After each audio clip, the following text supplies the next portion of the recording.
Buenas noches muchachos, esta es nuestra primera sesión del curso de cálculo diferencial dictado por la ingeniera Erika Espinosa González.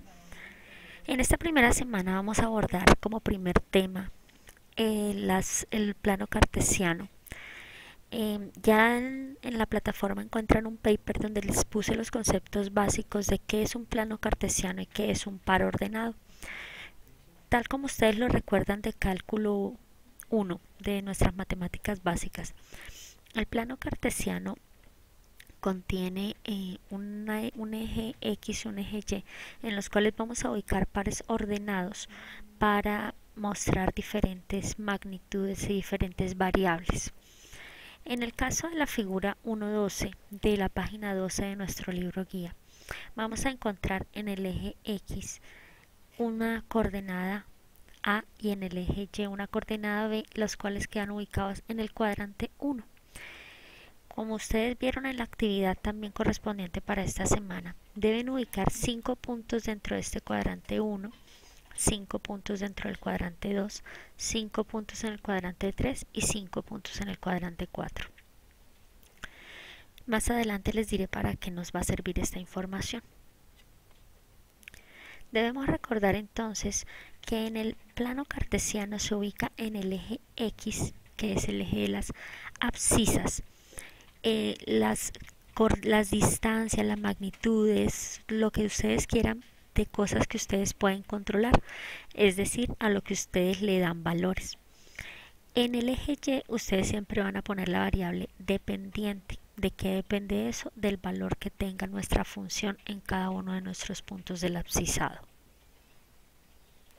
Una vez definidos los puntos en cada uno de nuestros cuadrantes, como en este ejemplo de la figura 1.13, vamos a entrar al concepto de qué es una recta y qué es la distancia entre dos puntos del eje cartesiano. Si recuerdan bien ustedes de nuestro teorema de Pitágoras, la distancia entre dos puntos del plano cartesiano, cuando solo tengo coordenadas X y Y, va a estar definido como la raíz cuadrada de la diferencia de las coordenadas en X al cuadrado más la diferencia de las coordenadas en Y al cuadrado. ¿Por qué? Porque los puntos que están ubicados en el plano cartesiano a los que le vamos a sacar la distancia vamos a formar entre ellos un triángulo rectángulo. Al formar un triángulo rectángulo puedo calcular la distancia entre ellos con este teorema de Pitágoras. Recuerden entonces muchachos que tal como les explicaba en el semestre anterior, para calcular la distancia entre esos dos puntos, lo único que yo debo tener en cuenta es que si esta es la coordenada que yo tomé como punto 1, debo ser consistente en que es x1, y1 y si esta es mi punto 2, entonces será x2 y y2. No puedo mezclar para la fórmula este X con este Y porque entonces no me resulta la fórmula. Debo conservarlas en el mismo orden en el que las elegí. Como les estaba diciendo hace un momento, lo que hago es tomar estos dos puntos y formar un triángulo rectángulo para poder calcular la distancia entre estos dos puntos. Es importante aclarar que esta distancia entre los dos puntos se considera solamente con coordenadas X y Y. Sin embargo, cuando estamos trabajando con tres dimensiones, debemos involucrar esa tercera dimensión dentro de nuestra fórmula. Es decir, que incluiríamos x2 menos x1, y2 menos y1 y z2 menos z1. Una vez entendido el concepto de un punto y la ubicación de este dentro del plano cartesiano, vamos a introducir un concepto que es el concepto de la recta. La recta es la unión de infinitos puntos en una misma tendencia. Cuando las rectas no son horizontales totalmente ni verticales, tienen una pendiente. Es muy importante entonces que ustedes tengan el concepto de qué es una pendiente de una recta. Ya lo trabajamos el semestre pasado y por eso esta semana es de refuerzo de esos conceptos que nos van a servir más adelante para saber qué es una derivada, qué es una integral, qué es una razón de cambio. Entonces tenemos claro que cuando la recta no es pendiente, no tiene una pendiente infinita o una pendiente cero, es decir, cuando no es totalmente horizontal o vertical, la pendiente de la recta está definida como la coordenada y2 menos y1 sobre la coordenada x2 menos x1, que no es otra cosa que la distancia que cambia mi recta en y sobre la distancia que cambia mi recta en x. Dependiendo entonces del valor que me arroje esa pendiente, yo voy a saber si mi pendiente es positiva o negativa. Si mi primer punto está ubicado más a que está ubicado más a la izquierda es con respecto a mi punto 2 más alto, la pendiente entonces será una pendiente negativa. En cambio, entonces, si mi primer punto, ubicado más hacia la izquierda, está ubicado más abajo con respecto a mis puntos a la derecha, voy a tener una pendiente positiva.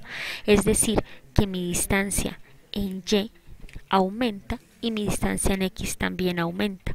Y en el caso de la pendiente negativa, voy a tener que mientras mi distancia en x aumenta, mi distancia en y disminuye.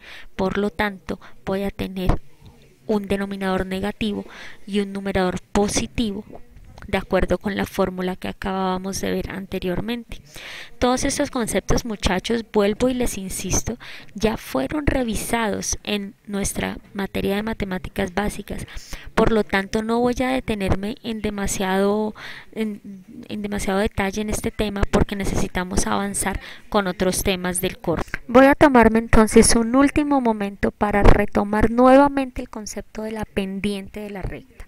Entonces, una pendiente de la recta está definida como la diferencia de las coordenadas en y sobre la diferencia de las coordenadas en x, teniendo como siempre el orden en el que las escogí, no importa cuál sea, si escogí primero la de abajo y luego la de arriba, o primero la de arriba y luego la de abajo, es independiente totalmente para el cálculo de esta ecuación.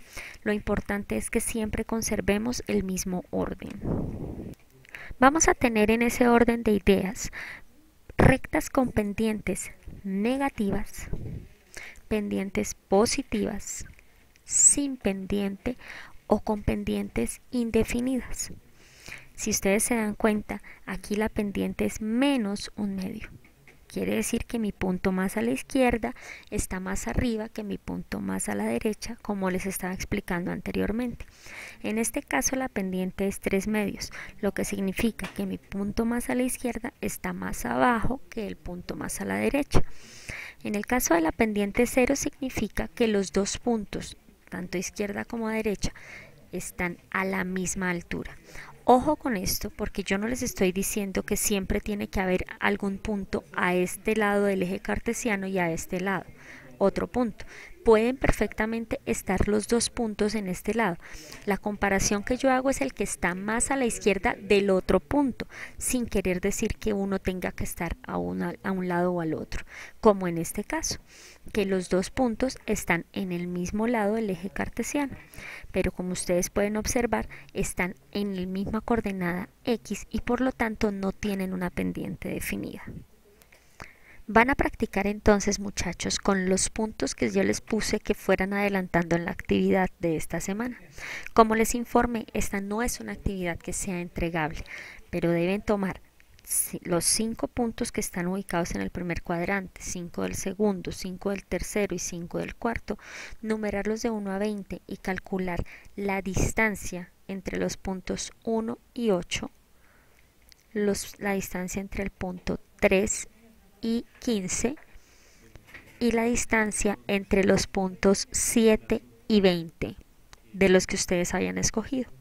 Una vez tengan las rectas y las distancias que forman esos puntos que les acabo de dar, deben calcular la pendiente que forma cada una de esas rectas. Espero que hasta ahí tengan todo claro y si tienen alguna duda, con mucho gusto no duden en comunicármela.